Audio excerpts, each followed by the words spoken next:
Okay, this is going to be the first in a series of videos on the triangle. So, triangle, like the tambourine, two most common accessory instruments, wide variety of different shapes and styles and materials and sounds, a whole spectrum of possibilities. I'm going to go through a couple of the things that we have here at school so that you can get a taste of that. The first thing that you need to have a successful triangle experience is a good triangle clip. Some companies make dedicated clips, right? So this one's by Grover Percussion. Some companies or makers, and you can do this on your own at home, go to Home Depot and get a normal clamp, and then through a couple of different processes, this one looks like it's shrunk wrap, use high tensile string. And you always want to have, notice in these clips, there are always two things holding the triangle. You always want a backup in case one breaks. If something breaks in the middle of a concert, you don't want that to be when the triangle winds up on the ground, right? So you always have a backup in place. Triangles come in a wide variety of different sizes and materials, everything from tiny 4-inch triangles all the way up to so this is a 10-inch triangle. This is the largest one I have available right now.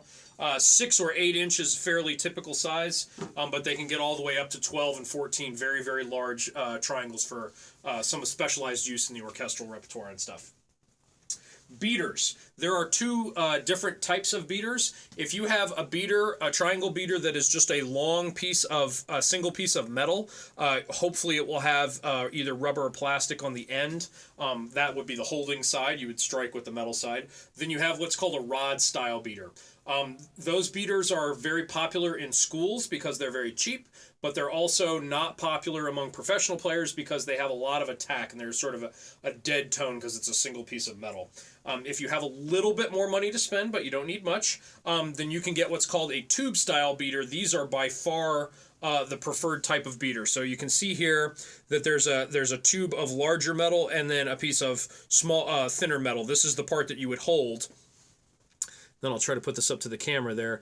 And so you can see the tube, the thin piece of metal actually runs through the middle of the larger piece of metal, and then the thing is held together with hot glue or some other type of adhesive. So this is a tube style beater. These tend to be a little heavier and create a much better, much richer sound. In fact, I don't even have any rod style beaters here to show you. That's how little I use them. So once you have your triangle clip and your triangle setup, then here's what you want to do to hold the instrument. You want to make a C. Actually, let's talk about getting the triangle on the clip first, right? So you have the clip here. Clip would go on the music stand or something like that. If you want to put the triangles down on a table and pick them up silently, you can do that too if you have the room for that. The closed end of the... so triangles always have an open end and a closed end. The closed end is going to go on your dominant hand, or what hand you're going to play with. Since I'm left-handed, the closed end is going on my left side, and the open end is going on my right side. This will look backwards to most of you, since most of you are right-handed. So, once I have the triangle oriented properly for my hand dominance, with the holding hand, I'm going to create a letter C, right? So there's the letter C. I'm going to turn it up, and then the clip just rests on my hand. I'm actually going to leave my index finger off for a second. Actually, no, I'll go ahead and use my index finger.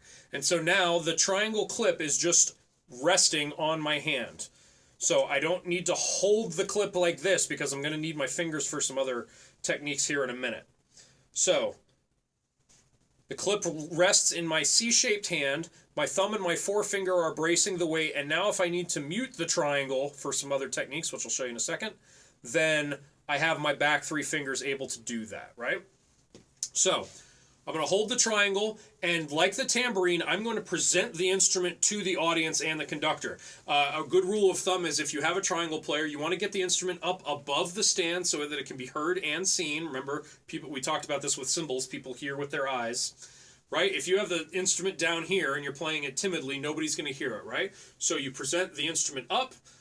A good rule of thumb is you should watch the conductor through the open part of the triangle, right? So you can have your music here or arranged wherever you need to, but you're in contact with the conductor visually, and the audience can see and more clearly hear what you're doing.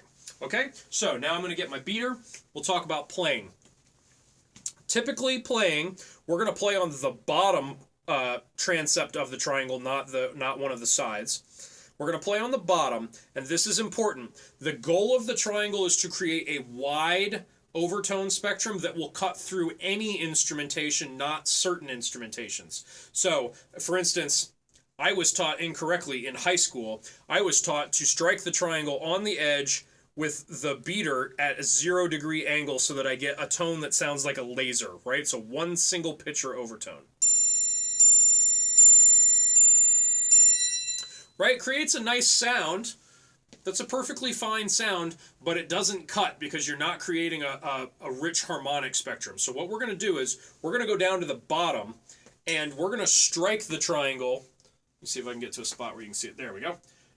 We're going to strike the triangle at a 45-degree angle, so not 0 and not 90, but 45 degrees, and that's going to give us a very rich overtone spectrum. So I'll do it again, my incorrect high school Kyle versus this. And we'll face the camera as well. Right, so hopefully you can hear how much richer that is. Right, so the proper playing technique on the bottom at 45 degrees. Right, so if we need to play a roll, typically what we're going to do is we're going to roll in that closed corner and try to keep the beater at 45 degrees. So we're going to alternate between the side and the bottom,